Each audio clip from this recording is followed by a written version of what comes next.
Salve, salve, taverneiras e taverneiros, sejam muito bem-vindos a mais um vídeo. E hoje a gente vai falar sobre esses dois mangás, que são Absolute Cinema, ou no caso, Absolute Mangá, nesse caso, que são Os Gatos do Louvre. Por que são? Porque são 2 volumes. Volume 1, volume 2, e assim se encerra a história. Os Gatos do Louvre foram escritos por Taiyo Matsumoto, né, que é um mangaka bastante famoso, vencedor de prêmio Eisner, enfim. E para quem não sabe, né, caso você não saiba, o prêmio Eisner é a premiação provavelmente mais importante do universo dos quadrinhos. E é quase como se fosse o Oscar dos quadrinhos. Então, esse autor foi premiado já por outras obras. E esse mangá em específico faz parte de uma parceria do Louvre, né? Em uma ocasião de comemoração do Louvre, o próprio museu promoveu uma ação de fazer uma parceria com vários autores, vários quadrinistas, para lançar obras a respeito do Louvre, né? Obras na qual o Louvre fizesse parte aí de um pano de fundo. Então, essa obra aqui é parte aí deste arsenal de obras, e quem tiver essas obras em casa, por favor, guarde com muito carinho, porque atualmente elas são extremamente difíceis de encontrar, exceto essa daqui que você ainda encontra aí por cerca de 50 a 60 reais cada um dos volumes. E basicamente essa história aqui é uma história de magia, é uma história de mistérios, é uma história de fantasia, de amor, de saudade, de tristeza, enfim, conta a história de um velho zelador, né, do Louvre, obviamente, que perdeu sua irmã ali, muito jovenzinha, dentro do próprio museu, né? Essa irmã amava observar os quadros, amava passar as tardes ali observando os quadros junto com ele. E num determinado dia, essa moça desaparece por volta ali dos 11 anos, e basicamente a vida dele se resume em buscar, né, entender o mistério. O que aconteceu com essa irmã, para onde ela foi, porque ele tem certeza de que ela não morreu, ela desapareceu. E ela desapareceu dentro do Louvre. Então, passam-se anos e anos e ele continua em busca desta irmã. Além disso, existe um outro mistério envolvendo este senhor, que basicamente é o seguinte: ele acoberta / cuida de vários gatinhos ali no porão, no sótão do Louvre, né? Como zelador, ele acaba ficando lá a maior parte do tempo do seu dia, e ele alimenta, ele cuida, né? Ele se responsabilizou por esses gatos que ali já estavam antes dele chegar, pelo menos é o que ele alega. Já existiam esses gatos há bastante tempo, né? Não esses especificamente, mas a cultura de terem gatos dentro do Louvre já era algo comum, já era algo existente. Então, ele apenas continua perpetuando aí esta ideia. E é muito interessante porque a gente tem a visão dele, do senhor, a gente tem a visão do assistente dele, né, que é um cara que vai lá trabalhar com ele e vai entendendo como o museu funciona, como é a dinâmica, etc. E a gente tem a visão da guia do museu, da historiadora, que também vai trabalhar no Louvre, né? Então, para quem gosta de história da arte, é muito legal também. É um mangaka, ou não, melhor dizendo, é um mangá sobre história da arte. Não é sobre isso. É uma história de fantasia, obviamente, e acho que já deu para perceber que a pegada desse mangá vai para esse lado. Mas o Louvre, ele tá muito... O Louvre é um personagem, né? Ele tá ali no pano de fundo, mas um pano de fundo bastante presente. Não tem como a gente esquecer que essa história se passa no Louvre, porque o tempo inteiro, né, o museu tá respirando, tá pulsando, tá vivendo. A gente tá sobre esse que é o principal cenário dessa história, né? E se torna aí um personagem bastante importante. para os acontecimentos, né, tanto do livro 1 quanto do livro 2. Então, com essa historiadora, a gente também vai conhecendo algumas coisas, a gente vai acompanhando ali grupos que chegam para visitar o museu, a gente vai acompanhando as próprias opiniões dessa historiadora acerca do Louvre, acerca daquele trabalho dela, né? O que ela acha daquilo tudo, o que ela acha daquelas pessoas, como ela gosta do Louvre, quais são os momentos que ela prefere trabalhar, enfim. É bastante interessante. E temos a outra parte, né? A parte primordial dessa história, que são os gatos do Louvre, né? Eles não aparecem nunca de dia. Né? Basicamente, eles têm o costume de se reservarem ao longo do dia e pela noite eles enlouquecem, né? Eles começam a causar, eles aparecem, eles vivem, né? Eles vivenciam o museu, eles vivenciam ali os jardins do Louvre, os telhados, né? As escadarias. Então, eles tomam conta de todo o museu durante a noite, né? Eles têm uma dinâmica muito peculiar deles. E enquanto nas pequenas escapadas deles durante o dia, quando a gente vislumbra os gatos aparecendo de dia, eles são gatos, né? Ponto final. À noite, quando eles aparecem, eles são meio gato, meio pessoa, uma coisa meio antropomorfa, não é? Então, assim, eles são gatos, óbvio, mas eles são retratados, eles são ilustrados com características humanas, o que torna esses gatos muito mais reais, né? Mais personificados. A gente consegue entender muito melhor a personalidade de cada um desses gatos, a idade, os costumes, os medos, né? As vontades desses gatos, os desejos que eles têm, né, de fazer umas coisinhas ali e tudo mais. E dentre estes gatos, existe um gato todo branquinho, todo lindinho, todo fofo, que se chama Filho das Neves. Ele é um gato muito peculiar, né, porque é um gato que aparentemente conserva a sua aparência de jovem por muito tempo. Apesar desse gato já ter 6 anos, é um gato adulto, ele continua parecendo um bebê, um filhote, o que faz com que todo mundo ao redor dele queira sempre protegê-lo muito mais.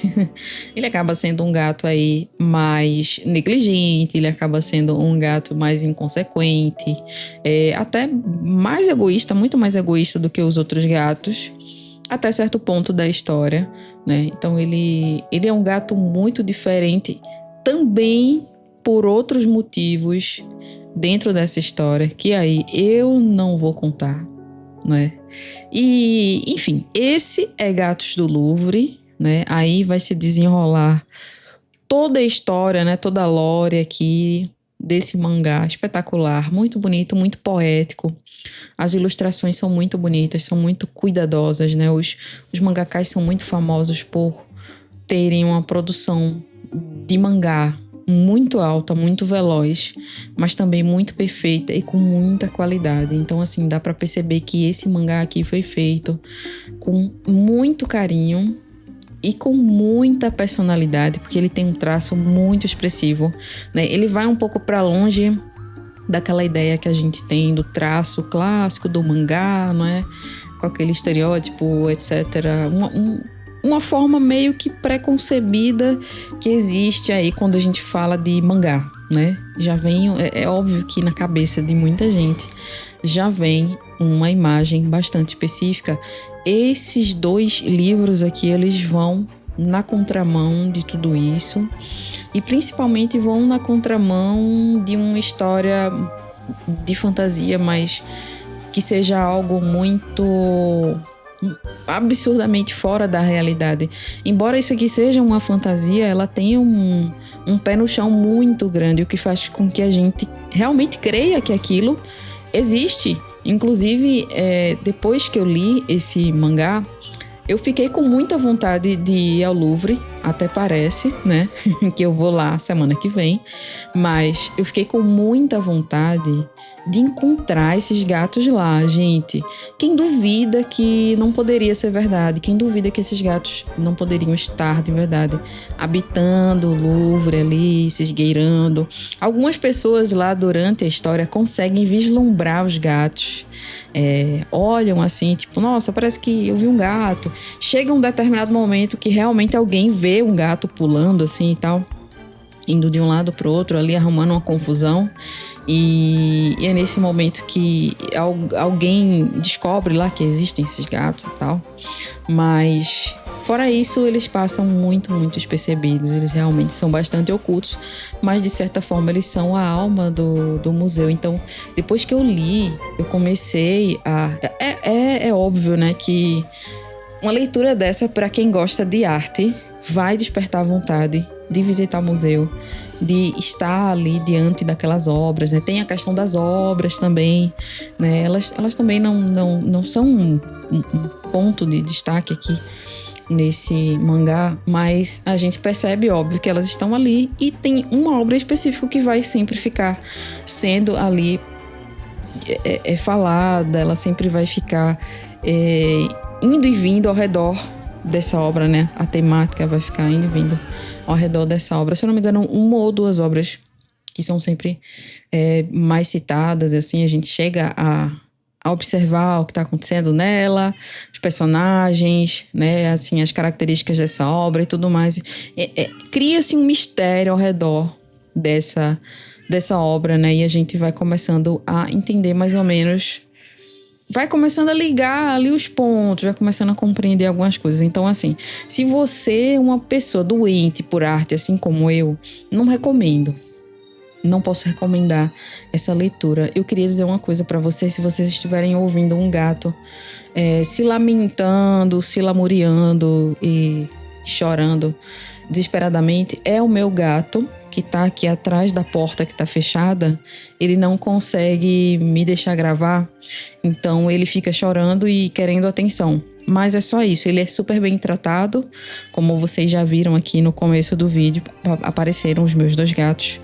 E eles são, né, bastante bem tratados. Acredito que não tem como esses gatos sofrerem maus tratos, e fica bem claro aqui pra vocês. Mas enfim, gente, esse é Gatos do Louvre. É uma obra que vale muito a pena ser lida. Se você gosta de literatura, se você gosta de artes plásticas, de história da arte, se você gosta de gatos, eu falei se você gosta de literatura, mas há uma discussão muito profunda sobre o fato de quadrinhos serem ou não serem literatura, né? E acredito que não se enquadre necessariamente em puramente literatura, já que é um conjunto de texto e imagens, né? A gente tem que realmente categorizar em outro lugar. Então, não é que não seja literatura por ser inferior, mas não é literatura por não estar enquadrada dentro ali dos cânones ali do que seria puramente, como a gente poderia dizer, literatura. Então, é algo além, é algo mais e não algo menos. É isso que eu quero dizer. E bem, se você gosta de literatura, de algo além de literatura, de arte, de história da arte, de gatos, de mangás. Se você nunca leu um mangá, se você tem preconceito com mangá, acredito que seja um momento interessante para fazer uma leitura e dar uma chance para esse tipo de linguagem, para esse tipo de história, de narrativa, que é tão diferente daquilo que a gente é acostumado. A gente está muito acostumado com as histórias ocidentais, as histórias orientais são completamente diferentes, tem um ritmo diferente, tem uma narrativa diferente, né? As motivações são diferentes, né? As lições que a gente sente, que a gente percebe, as discussões são diferentes. Então, assim, vale muito a pena ficar atenta a esse mangá, que realmente ele é de uma sensibilidade indiscutível, tá? Eu acho que Mesmo que uma pessoa não tenha costume de ler mangá, né? Porque tem toda aquela coisa de ser de trás pra frente, da esquerda pra direita, etc. Mas se você não tem costume, não gosta, nunca leu ou tem preconceito, eu tenho certeza que se você ler esse aqui, você vai gostar. E você talvez até continue não gostando de outros mangás, mas desse aqui eu acho que você gostaria de ler, porque realmente eu não tenho uma vasta experiência em leitura de mangás, né? Eu já li alguns, mas não muitos. Mas ele foge um pouco da curva daquilo que a gente espera e daquilo que a gente percebe como sendo um mangá. Por isso que eu também trouxe ele aqui, não só pela temática gatos, porque vocês já sabem que é um assunto que se comunica muito com o meu coração. Eu gosto muito de felinos, falei isso naquele vídeo que eu não estava tão bem assim, e eles sempre me ajudam a ficar muito melhor do que o que eu estava anteriormente. Então eu acho que se você estiver passando por um momento difícil também, que essa história aqui ela pode te resgatar de alguma forma. E se você não estiver passando por nenhum momento, obviamente, vai ser melhor ainda. Vai ser uma experiência muito mais proveitosa, mais leve, mais divertida, mais fluida.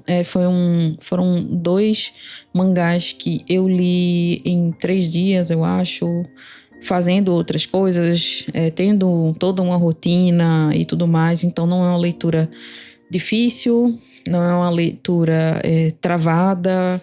Você não... É óbvio, né? Provavelmente alguém deve estar pensando, mas é óbvio que não é travado, né?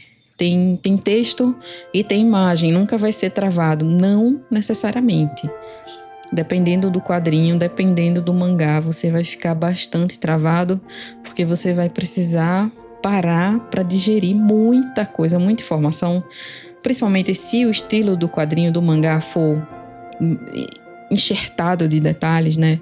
Esses detalhes, esses pesos visuais fazem com que a gente fique muito mais tempo dentro de uma página e a gente acabe não fluindo pelas outras páginas. Então, quando a gente tem uma arte mais leve, essa arte também ajuda a gente a ir passando pelas páginas mais rapidamente, mas não tão rápido a ponto de ser uma história esquecível, mas rápido o suficiente para fazer com que a gente queira ir degustando. Foi assim que eu me senti quando eu percebi que ia acabar.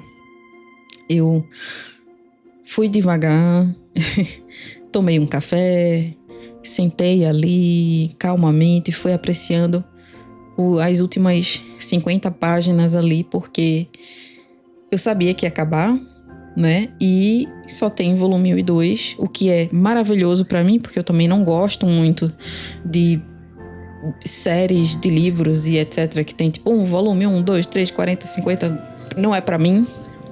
Nem livro, nem série, quando tem muitos episódios, etc, realmente não me pega muito, a não ser que seja realmente a série, a não ser que seja realmente o livro. Aí sim eu vou realmente sentar ali e me debruçar sobre aquilo e vai me pegar e tudo mais.